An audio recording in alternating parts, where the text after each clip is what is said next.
Okay, because all the craziness in college football, I said, let's fire it up. Got some thoughts, got some takes. Watch football all day today. Hell, watch it Friday night with the big win on Washington. So I'll give my thoughts on who should make the playoff, what we saw today from Saban, from Georgia, and obviously on Friday from Kalen DeBoer, as well as Dan Lanning in Oregon. Texas Sark, listen, a lot of people think I'm a big hater, and the dude won a lot of games this year and is in prime position to make the playoffs. So we'll dive into it all. You guys know the drill. Subscribe to the page. Do that right now. Hit subscribe. If you listen, you guys also know the drill. 3 and Out podcast, wherever, Apple, Spotify, we have you covered. My friends at Game Time, go to your smartphone, download the Game Time app, official ticketing app of this podcast. If you're a college football fan, do you want to go watch Michigan? Do you want to go watch Washington, Texas, Bama, Florida State? Who knows? We'll find out who's actually in the playoffs. If you want to go to one of these games, download the Game Time app. When you sign up for a pair of tickets or buy a pair of tickets, use the promo code JOHN and save $20. I went Christmas tree shopping tonight. It was insane how expensive everything was. That's why I'm saving you guys money. In these inflationary times, if I can save you money, $20, promo code John. Download the Game Time app, promo code John.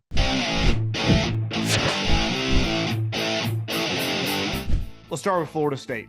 I just watched that game, as I'm sure many of you did as well, or at least if you weren't super locked in, it was a bad game. I didn't watch a snap of Michigan. You know why? I knew Michigan was going to win, and it was just an irrelevant game. And I saw a lot of people on social media like, why aren't we? We saw last week against Ohio State. Michigan, this game didn't matter at all. I was going to put zero effort, any judgment into caring about that game, one iota. It didn't matter. Clearly, they covered. They're in the playoff. They're going to be the number 1 seed. But when you watch Florida State, and Colin and I talked about this last week, back when I was young, I think I was in high school, might have been in junior high, the Cincinnati Bearcats were having an incredible season. Bob Huggins was their coach. Now, the NCAA tournament is different than a 4-team college football playoff, but it was similar logic. Kenyon Martin was viewed as the best player in the country. He was going to be the number 1 overall pick, and he came down around the foul line and shattered his leg and was out. And they were no longer a number 1 seed, even though I'm pretty sure at the time when he got injured, they had not lost a game.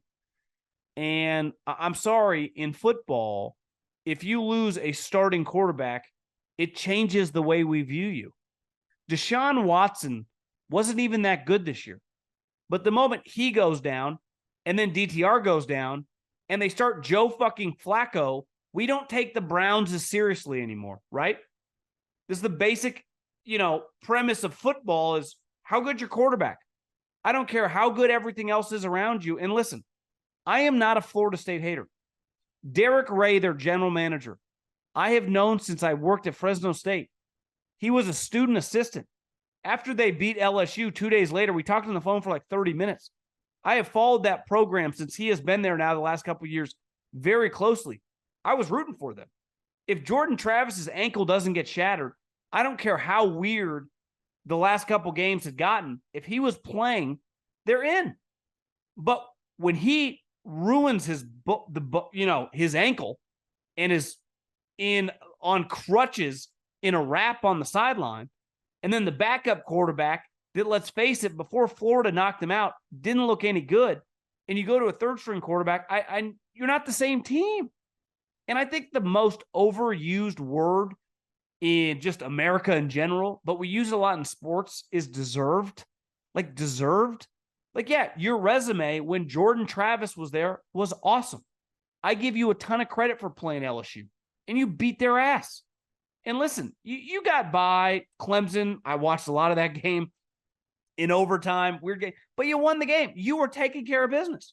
But the moment your starting quarterback goes down, and the reality is Jordan Travis is like a fringe draftable player, but he was a really good college player, and your team with him was really good. You're good on defense. Coleman, the wide receiver, is good. Your team's very talented. But I'm sorry, when we're rolling out quarterbacks who wouldn't start at the majority of Power 5 teams, I no longer take you seriously. And if you just watch the game tonight, and listen, we can use the metric of, well, what if Vegas was involved? Would Vegas put Florida State in? Would they be one of the 4 best teams? Of course not. So we can argue this till we're blue in the face. I'm not a Florida State hater. I'm a Florida State fan. Not only do I root for the program, I think their coach, Mike Norvell, is really good. But the moment their quarterback shattered his ankle, which was awful to watch because of everything this program had put themselves in position. Remember, they're just a couple years removed for when Deion stole Travis Hunter to Jackson State. Everyone was screaming for Mike Norvell to get fired. Like, it's pretty clear. Mike Norvell knows what the fuck he's doing. Deion, I don't know. I mean, we saw how this year went, right? So, like, I'm not some hater of this program. But based on this team going to the college football playoff, no, I'm sorry. Like, I would put Alabama in over them because it's pretty clear that last spot, Michigan is in, Washington is in. To me, Texas has to be in over Alabama. Why? They played. Like, the whole point of this entire thing is like, when I play you, who wins, who loses. Strength of schedule, blah, blah, blah, blah, blah. They played. We saw it. They played them in Alabama, and Texas won handily. And listen, I'm not the biggest Sarkisian fan, but his team's really good. They are loaded with NFL players at every position, and they deserve to go. But Bama, if you watch today, beats Georgia just healthy, and Florida State with their third-string quarterback, it's not even a debate. Now, but their resume was based on a starting quarterback who's now in crutches on the sideline. So, yeah, their resume, if that quarterback, 100%, Bama be out. If Jordan Travis was their quarterback and the same score had held tonight and it had looked the exact same, Florida State's in.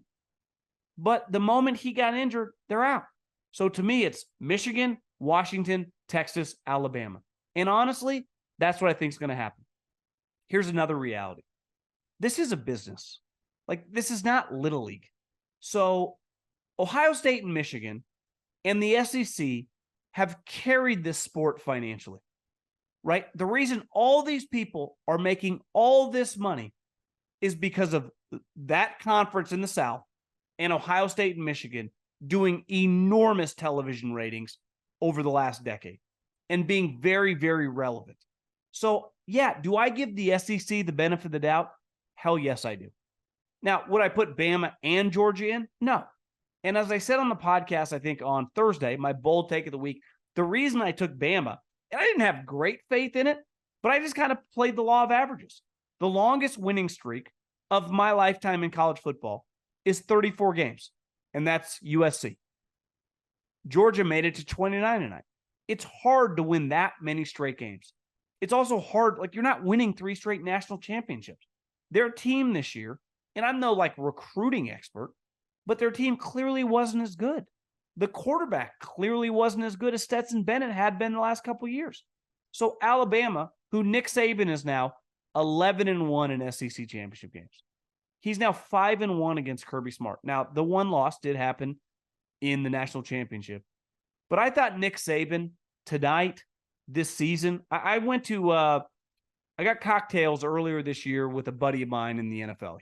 He hit Arizona and then hit Arizona State. And I met him at night for some drinks. And we spent 3 or 4 hours just talking football. And he knows the SEC really well. And he knows Alabama really well. And he said, honestly, John, I think Alabama's in major trouble this year. They're nowhere near as talented as they've been. And the quarterback is very, very shaky. And he's not wrong. The talent on this team relative to the Saban dynasty is not the same. He has a down year. And the quarterback, now he's played a lot better of late, but is easily the worst quarterback, especially from an NFL prospect standpoint, that he's had over the last 5 or 6 years, right? Jalen Hurts, Tua Tagovailoa, Mac Jones, Bryce Young. Those guys are better NFL prospects than Milroe. But I will give Milroe this. He has clearly improved dramatically. And his dual threat to not only run, but to make plays scrambling around is really impressive. And I thought down the stretch of that game, he was fucking awesome. Him and 17 kind of stole the soul of Georgia. But Nick Saban had that team ready to go, a lot like Washington against Oregon. When you have a coach, now Saban's you could argue, the greatest college football coach of all time. Many would. I mean, his resume speaks for itself. Clearly, one of the great coaches we've ever seen. Kalen DeBoer is easily a top 6-7 coach in college football right now. When you have a great coach and you have a ton of NFL players, and listen, Alabama, relative to some of their teams, is not as talented. They still have a ton of NFL players. And I was watching some of T-Bob and Aaron Murray on snaps. This technically is the most talented college football team of all time based on recruiting rankings for Alabama. Now, I'd push back like Amari Cooper. They've had a lot of elite players on the Alabama roster who weren't quote-unquote all-time great recruits. But clearly Alabama's got talent. When you make them a huge underdog, especially against a rival, like, you got to be careful when you have a great coach. And you watch Saban today put on a click. Listen, Kirby's awesome. Kirby is the younger version of Nick Saban. Kirby learned everything he knows from Nick Saban. They're going to be fine. They ran out of juice. You can't lose that many players over a course of 24 months to the National Football League. I don't care how great you recruit, and Georgia does. I don't care how much money you're paying these players. Georgia pays a lot. And not take a step back. And you watch their quarterback. I don't want to say he shit the bed, but he looked a little shaky. Now you can say, well, their best wide receiver, who's a third or fourth rounder, was limping around. Brock Bowers coming back off injury, not the same. Alabama showed up to kick ass and take names. And really, beside the first drive they had, which did look shaky, and I had some money on Alabama, they were fucking awesome. And Nick Saban, 11-1 in the SEC championship. 11-1 in the SEC championship game. That is insane. I saw since the Atlanta Falcons moved into the Mercedes-Benz Dome, it might have been 17 or 18. He has not lost. He's 7-0. Maybe that was 15. I forget the exact year. He's never lost.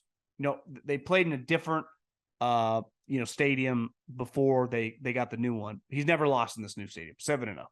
So you put Nick Saban, turn on the bright lights, put him against Kirby. Whether he's an underdog, whether he's a favorite, it doesn't matter. He's going to win.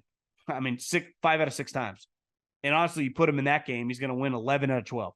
So incredible performance by Saban. Tommy Rees, what a great move. Remember, when Marcus Freeman took over Notre Dame, he kept Tommy Rees. And Tommy Rees had a chance to go to LSU with Brian Kelly a year ago, and he stayed. And then this offseason, he jumped ship to Nick Saban. A lot of people are like, why are you doing that? And early on, I thought, like, God, Jalen Milroe, are you sure you want to do this? And I'd say it aged pretty well. Now they're 12-1. And listen, I don't know how the committee keeps them out over Florida State. It'd just be the wrong decision. Can you believe we're this deep into the NFL season? We got to make every second count. With DraftKings Sportsbook, you can make the most out of every game. Bet on your favorite teams for a shot at winning big bucks. New customers can score $150 instantly in bonus bets for betting $5 on any matchup. So right now, get in on the action with DraftKings Sportsbook, an official sports betting partner of the NFL. Download the app now and use the code JOHN. New customers can score $150 instantly in bonus bets for betting just $5 on the NFL. Only on DraftKings Sportsbook with code JOHN. The crown is yours. And then last but not least, on Friday night, I've been following Kalen DeBoer's career now for 6-7 years. He was an offensive coordinator at Fresno State. He then became the head coach at Fresno State. Obviously, I work there, so I just follow the program closely. And then these last couple years at Washington. If you Google Kalen DeBoer, you'll find that his overall record, now he started at, like a Division II school, Sycamore Falls in South Dakota, and his career record there was 67-3. And his career record overall there at Fresno State and now at Washington is 102-11. That's his career record as a head coach. He's like 50 years old. 102-11. His offensive coordinator, Ryan Grubb, who actually turned down Nick Saban before they hired Tommy Rees. Nick Saban tried to hire him. Washington now pays him $2 million, which is the most money. I know Pac-12 is officially dead now, football-wise. It's the most money a coordinator's ever made in the conference. Paid him $2 million this year. That guy has been with Kalen since he's been coaching the small school in South Dakota. So they have been together for a long time. And I think like a year or two ago, I got a DM from a guy that played for him at Sycamore Falls and said that it's going to sound crazy, but I'm telling you, when we were, in college playing and they were winning NIAI championships, he's like, I used to look at my teammates and we used to talk about it like, this guy's too good for us. It's crazy that he's our head coach. This doesn't add up. Like, it'd be like Nick Saban coaching Division II. Like, what are we doing? How's this possible? Like, I'm telling you, the guy is a rocket ship. And he's gone to Washington, and now 3 straight times he's played Oregon. Played him last year in the regular season. He played him this year in the regular season, and he played him again in the Pac-12 championship. He's 3-0. And college football comes down to 2 things at the highest level. You got to have the players. And Washington and Oregon have them. Washington has an NFL quarterback, multiple NFL offensive linemen, one guy that's going to get drafted in the top 20. They have multiple wide receivers. One guy's going to be a top 20 pick. Another guy's going to be a top 50 pick. So they got a defensive end that's a top 30 pick. They have NFL players. This is not some like little engine that could. I wouldn't say they're Alabama or Georgia, but they are a legit top, 7-8 roster in college football with NFL talent. And then it comes down to coaching, like Saban versus Kirby, right? And when you put DuBois and Grubb as offensive coordinator up against Lanning and Tosh Lupoy, and listen, I've been following Tosh Lupoy's career since he was the recruiting coordinator for Jeff Tedford at Cal 15 years ago. Tosh has worked for Saban. Tosh has been around. Tosh is legit. He's a legit recruiter. Now, as a schematic guy, him and Lanning, I'm sorry, are at a disadvantage against DuBois and Grubb. I will take DuBois and Grubb against those 2 guys every day of the week. I'm not trying to diminish Oregon. Oregon is going nowhere. Those 2 guys can recruit their ass off. Those 2 guys can coach. But at the highest level, when the margins are the slimmest, I'll take those 2 guys in Washington. And when you look at combinations around the country, that's as good as you get. When you talk about head coach, who's an offensive guy, and offensive coordinator, that's a dynamic tandem. And then you factor in Michael Penix, who is probably going to win the Heisman, who is a polarizing draft prospect because he's had a million injuries. He's not a mobile guy. And listen, we got time to get into him. But in terms of a college player, he's fucking unreal. He dominates. I don't remember a college quarterback throwing a better deep ball than Michael Penix Jr. And those 2 guys showed up. I think the best thing you can have as an offensive coach, like the best way I can describe, like if you're a great offensive coach, is to have the combination of intellectual capacity as a schematic guy, you drawing guys open, dialing up plays, but being a tough guy. And I think DuBois has that. Like, I think Andy Reid has that. Kyle Shanahan has that. Jim Harbaugh has that. Like, Sean McVay has that. Like, my ethos is I'm intellectual. We're going to figure out ways to scheme you, but I'm a tough guy at heart. That's what Lincoln Riley kind of lacks. He's not really, it's Chip Kelly. They're not really tough guys. And I'm not acting like I'm Conor McGregor here. I'm just saying the way I've been around Pat Hill, tough guy. Andy Reid, I just know what it looks. I was around the 49ers when Jim Harbaugh was the coach. Like, I just know what the vibe is, the ethos of a team. Watch the way they practice. Watch the way they play. And Washington has that in spades. Oregon does too. I'm not trying to act like Oregon sucks, but Washington had a level like, listen, here's the reality with Kalen DuBois. Washington is going to have the money, even though when they move to the Big Ten, they don't technically get the full share. They have to kind of earn it, right, over time because they were like a late addition. There's a lot of different, BS around it. But the reality is Michigan, if Harbaugh were to leave, and Ryan Day, if he were to get fired by Ohio State in the next, after next year or whatever, they would be all over that guy. And we see how much they're willing to pay. So if you're Washington, like, I'm sorry, you give this guy like a $90 million contract. And eventually you're going to lose Ryan Grubb because he's, if a guy wants to be head coach and he's going to get a Power 5 job. But right now you got something pretty special. And that is a dynamic tandem. And now there's been 3 quarterbacks who have represented the Pac-12 in the playoffs. Mariota was the first. Jake Browning, which I'd say aged pretty well because he's still in the NFL, and Michael Penix Jr.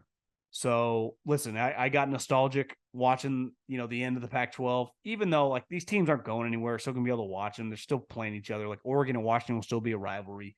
USC and UCLA will still be a rivalry. I've just grown up on this conference. It sucks, but it's the reality of it.